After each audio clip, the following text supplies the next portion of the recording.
You're looking at the best there Austin is. 316. What do you guys want to talk about? I have a lot of things I want to get off my chest. I'm the best. I'm the best in the world. Let me talk to you. Yeah. You will rest in peace.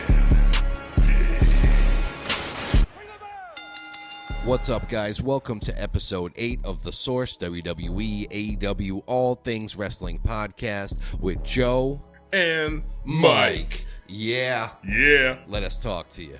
Welcome to yet another Battle Royal episode of the Source Wrestling Podcast. We have 5 more topics to cover, and let's just get right into it. We're going to talk about Sheamus. Is he returning to the WWE? Is he going to AEW? That's topic number 1. Secondly is who is Jade Cargill's first rivalry going to be?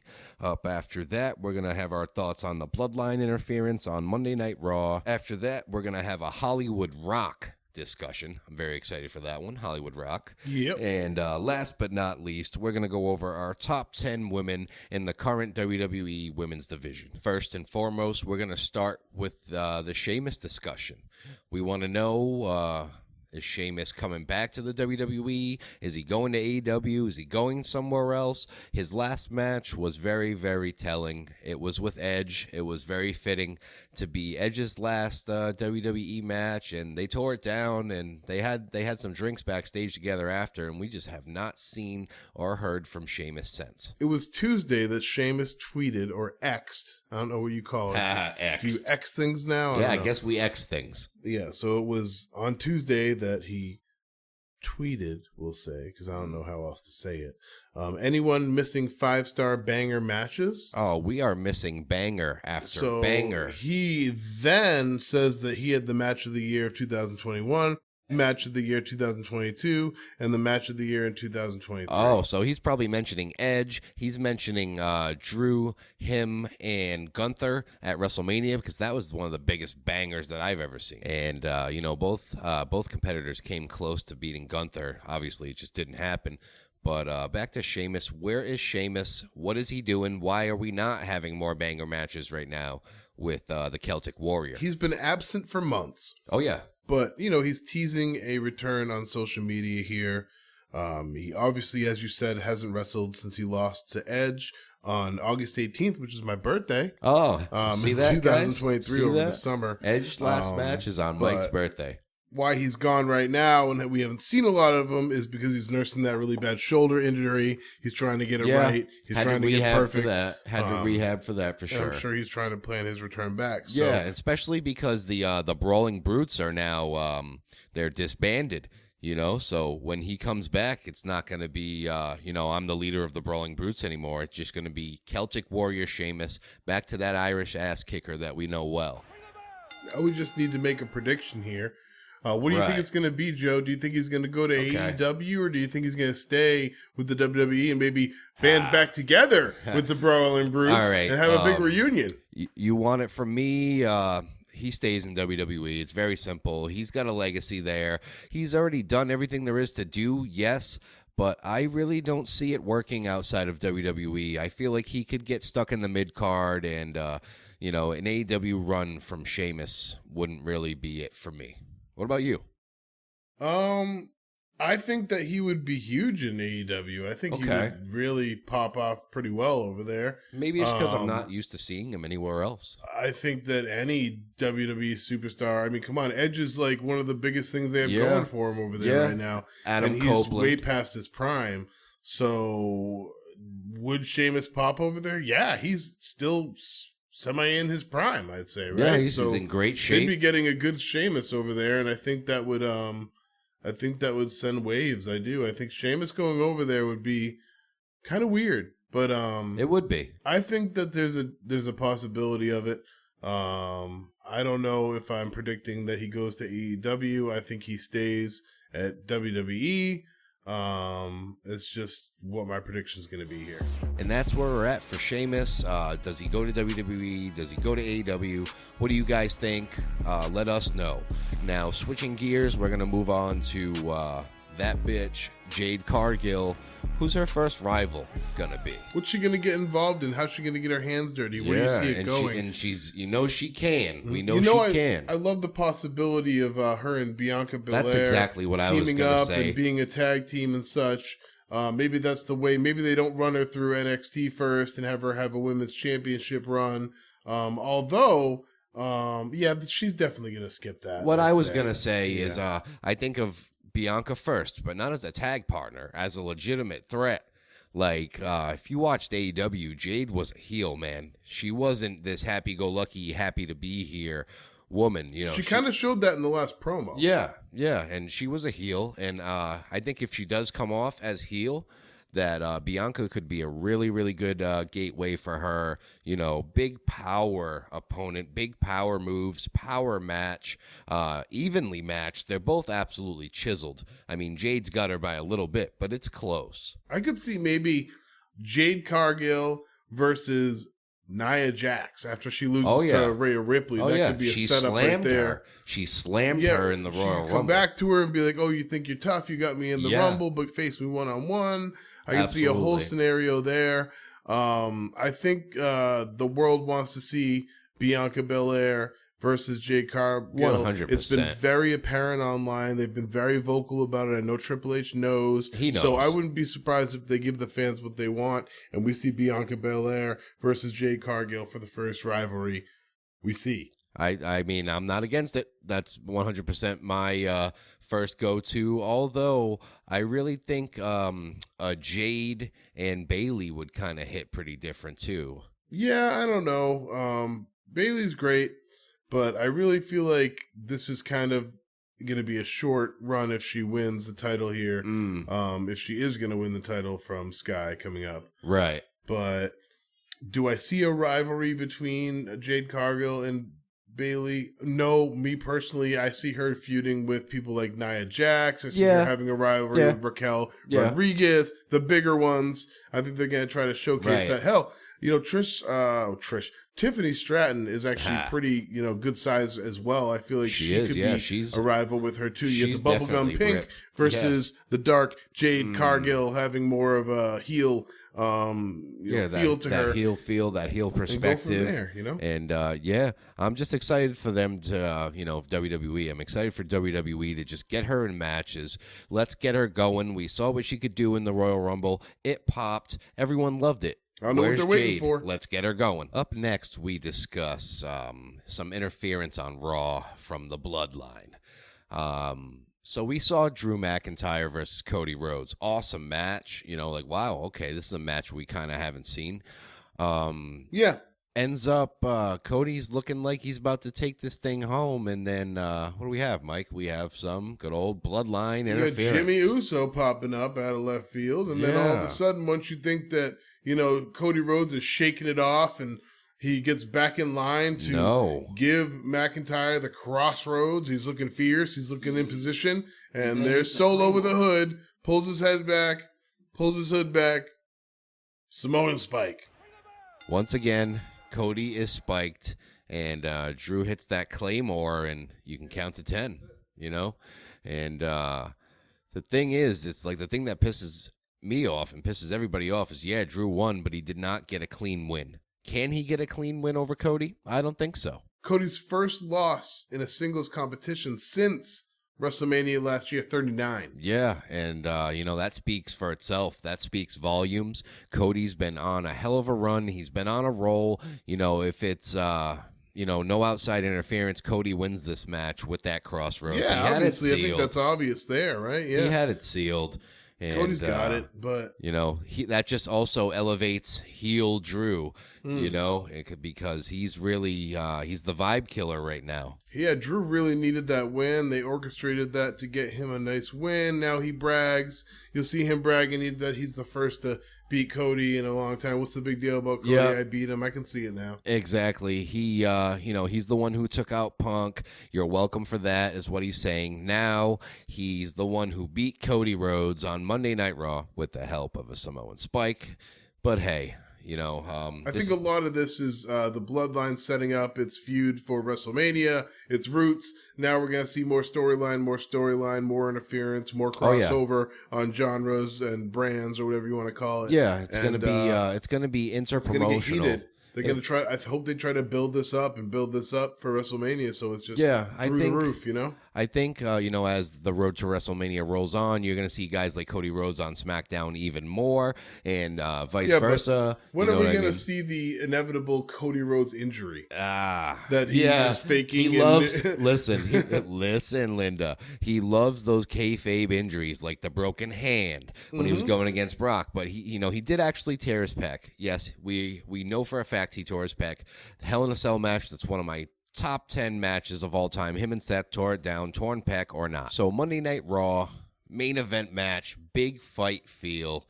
It's our Intercontinental Champion Gunther versus main event Jey Uso. The crowd was electric. Yeah, everything's on the line. Electric. Jey Uso. Pat McAfee. Looking good. He's vibing out. He's on the top of the Jey Uso entrance. He's on the top of the announce table. Yeah, and he's just doing the vibing. The match is absolutely insane. Jay had some really close calls, and so did Gunther. Big spot match, left and right, and now this is where it gets interesting. We had Jey Uso hitting that Uso splash from the top rope. It's 1. Ref counts 2. All of a sudden, you hear the bell ring. I was confused. I was like, "Oh, is this a botch? Like, did they mess this up?" He had the 3. I feel like they could have counted to 5 if they needed. He had 3, man. But evidently, it's some hooded figure in the crowd ringing the bell. Now, when it comes to hooded figures, it's been the Bloodline 100% of the time. Every time, it's Jimmy Uso, it's Solo Sikoa. He's ringing the bell now. He screws his brother out of the Intercontinental Championship. Gunther, I believe, hits the powerbomb after boot. that. No, he hits a big double boot. Was it the big double boot? Yeah, and then it was, powerbomb eventually and all the good things. Yeah, and then, the constant remains that Gunther is your Intercontinental Champion, but we have bigger problems now. Jimmy Uso gets in the ring, and, he's running amok on his brother. He's beating the ever-living crap out of him, honestly. And he's telling him, no matter how big you get, I'm still the big brother. So you got to go through me. And when I see this, I automatically think WrestleMania. I think WrestleMania implications, a singles match between the two of them, maybe no holds barred. Yeah, there's rumors swirling around. I'm seeing people being very positive about this, that Jey Uso was supposed to take the title from Gunther, but apparently I see that too. WWE creative felt like they wanted to go a different route. Right. I don't know if this involves maybe Sheamus coming back and taking that title, because possible. I feel like he could be a good person to take that title from Gunther. It's 100%. Believable. He's big enough. He's strong enough. That type of stuff. But this matchup is setting up perfect for WrestleMania. You're going to see Jey Uso fight Jimmy Uso. I think it would have been better if he won the Intercontinental title and they fought for the title. But it would have raised the stakes apparently quite they're a looking bit. somewhere else. We'll have more answers for you on that one after the next Raw. And you're going to stay tuned to the Source WWE, AEW, All Things Wrestling podcast as we transition to the next discussion. It's a Hollywood discussion, but it's not Hogan, baby. It's Hollywood Rock. And like we mentioned on our last Battle Royal episode, we are 100% getting the best version of The Rock right now. There's no question. Yeah, we're getting a really special treat, I like to think of it. You're not. We are. Like he said. Thought you'd see this heel turn Rock. Yeah, I think that, it's something you're never going to see again. You might as well just cherish every moment of it. Yeah, honestly. Like he said, sit Love back. to hate it. Love to hate it. Yeah, like he said, sit back and just enjoy the ride that The Rock is about to take you on, because it's about to be a crazy one. We're rolling into Mania. He's in Roman's corner as part of the Bloodline. He's Hollywood Rock. He's got the $500 shirt, man. Like, he's calling the audience trailer park trash, and we're loving it. But is he really heel Rock? Is he really Hollywood Rock? Until he brings out the acoustic guitar, starts calling people Rudy Poo candy asses. We need that too. Mm-hmm. We need all that. So is it Hollywood Rock, or is it corporate rock, or what are we going to call this for sure? I don't know. but where is it going to go? So many directions that I feel this could go right here. We do know, as I think we've mentioned in other shows, that The Rock is actually a higher position than Triple H. So that can set up a lot of cool things. Board of executives. With, him being a big executive and, making big shot moves that piss people off. Yeah. There could be a whole year of shenanigans as The Rock running amok, him making decisions, or Triple H making decisions and The Rock overturning them. Right. That kind of stuff. Where that kind of turmoil you're going to can see a come lot into of play. Real cool corporate Hollywood moves from The Rock. It's going to be really cool to watch. Does Definitely. he stay aligned with Bloodline for the whole year? Does he turn on them? How long does this last for? Is it a 5-month run? Is it a year run? What do you think? Yeah, we don't know. Obviously, like we saw recently with Cena, it was a Hollywood shut down, so I'm here run, and it didn't last long. But, with Rock being an executive, a TKO executive, this could go on for longer than we have anticipated. He now has a more vested interest in being involved in it, and his presence makes the show do better. It makes him look better, makes his position look better. So I can see this. I get this. I understand this. And to answer your question, Mike, is he corporate Rock? Is he Hollywood Rock? I would say right now, if he was corporate Rock, I would see him coming out to the ring in a full 3-piece suit. You know what I mean? I really say, especially with the shirt. The shirt was what told all for me. I think this is Hollywood Rock at his finest. The shirt, the sunglasses. Yeah, well, I don't think he can grow it. That's the problem. I want the high top back. Him and that I would have really, that same problem. really hit well right now. It's a nice high top fade. Yeah, for real. Or at least the sideburns. The big chops he used to have. Yeah, He could definitely get those going. I don't know if he ever was going bald or not. I feel like he just shaved it one day. It was the hairline. Was it going back? Yeah, I didn't really notice that. If you take a look back now, love your Rock, but that hairline was it was something special. It was going. He held on.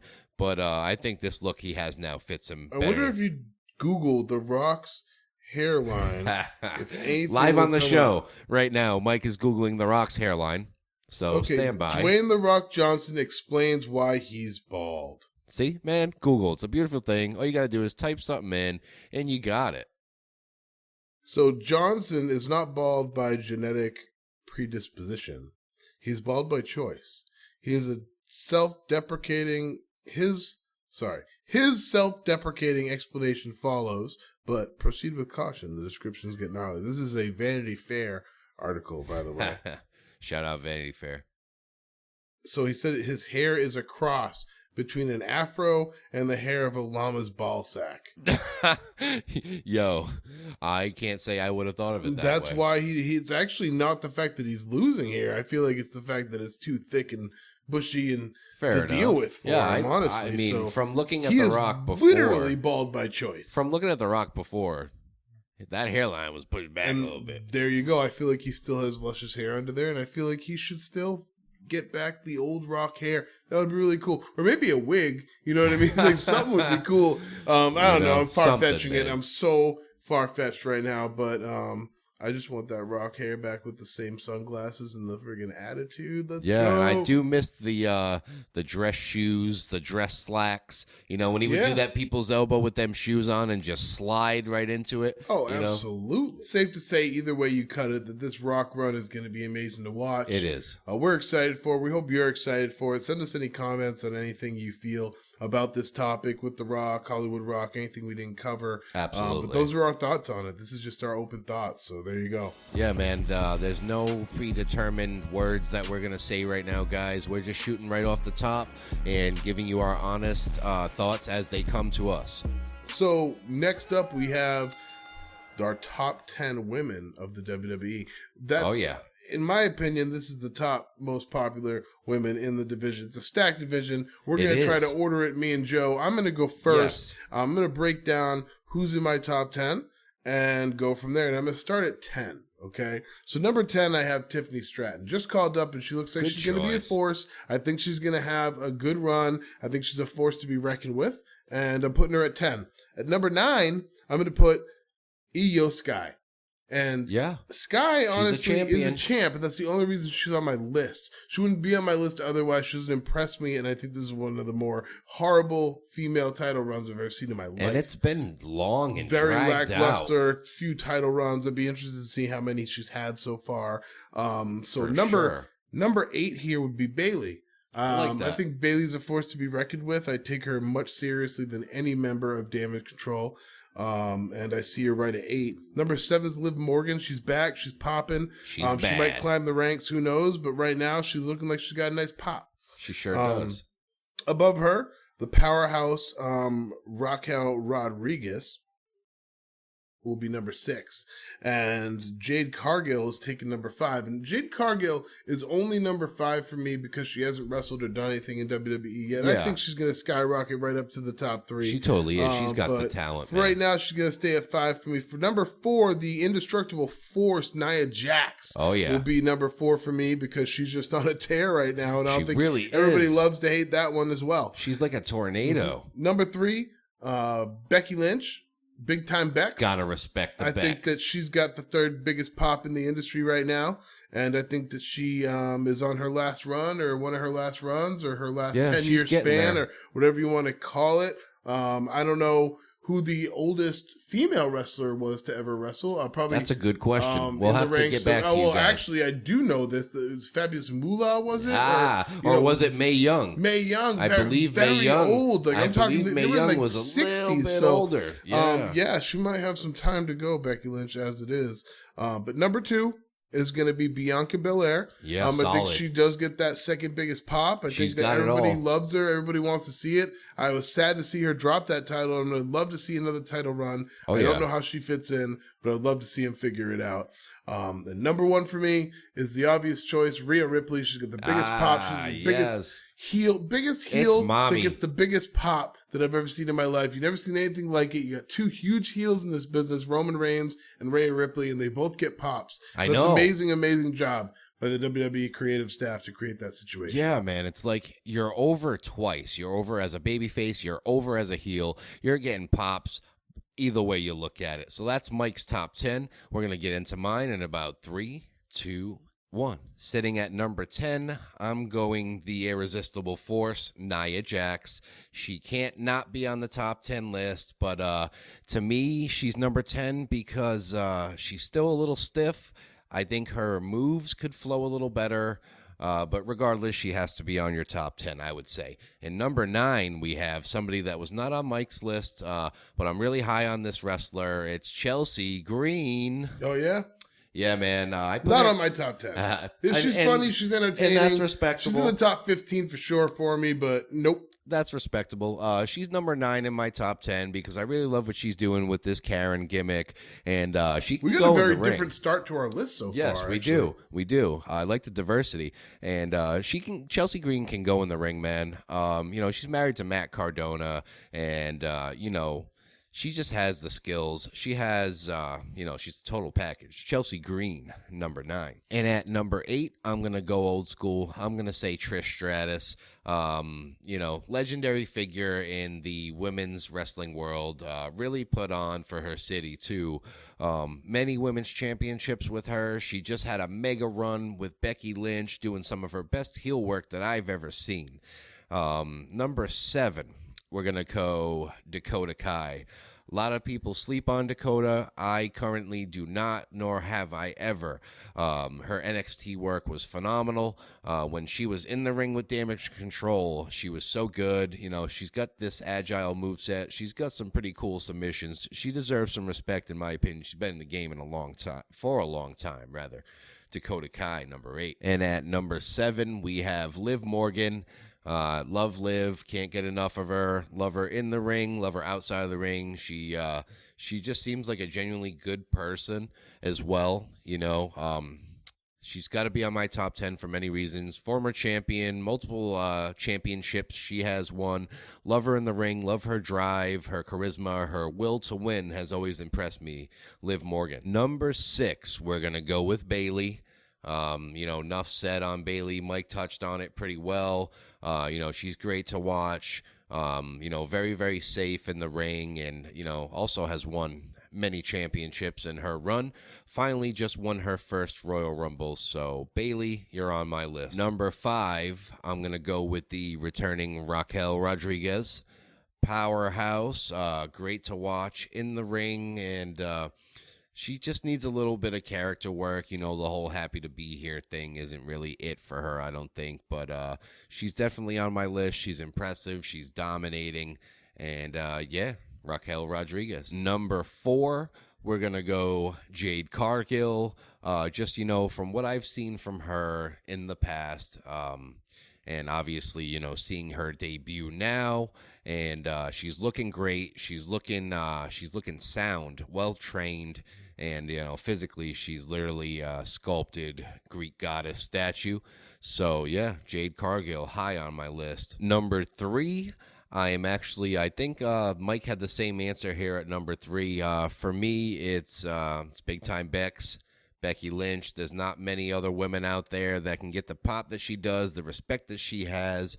You know, I believe she was in the first ever women's title main event at WrestleMania. Doesn't get any bigger. Shout out Becky Lynch. Solid number 3. Number 2, you know, who else would it be but the EST of the WWE? It's Bianca Belair. Don't really have to say much. Her name speaks for itself. She's had heavy championship reigns. Long time dominance. Just lost the title kind of recently still. You know, it's just great to see her in that ring. She's definitely captivating the audience. Bianca Belair, number 2, strong. And number 1 on my list, you guessed it, same as Mike. It is Rhea Bloody Ripley. There's no women touching her in professional wrestling today, and that is a bold statement that I stand by. She's your women's world heavyweight champion for a reason. She's walking into Perth with a big chip on her shoulder, and she's going to have to take out that Nia Jax for sure. But number 1, Rhea Ripley. That's going to do it for that segment of the show. Right now, we're going to move on to a new thing that we're going to do here. It's the Q&A part of our show. You know, you guys will send us in questions or recommendations for stuff for us to talk about. Today, we are going to talk about the 1990 Royal Rumble match, because honestly, if we were going to cover the whole pay-per-view, we would probably need an entire episode just to do that, because it was very epic. This recommendation / question was sent in by our friend Nick Opalewski.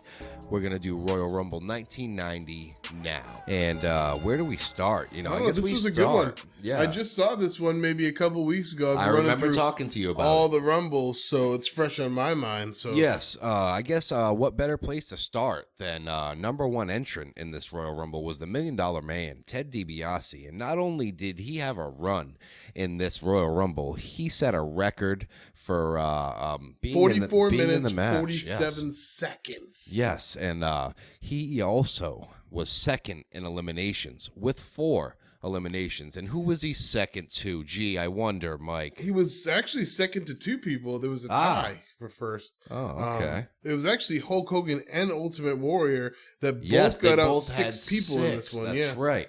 Yes, and you know, the amount of legends in this match, it's just it's nostalgia fest. You had guys like Jimmy Snuka, Andre the Giant, Bad News Brown, Bret the Hitman Hart, the list goes on, Jake the Snake, Marty Jannetty, Coco Beware, Randy Savage.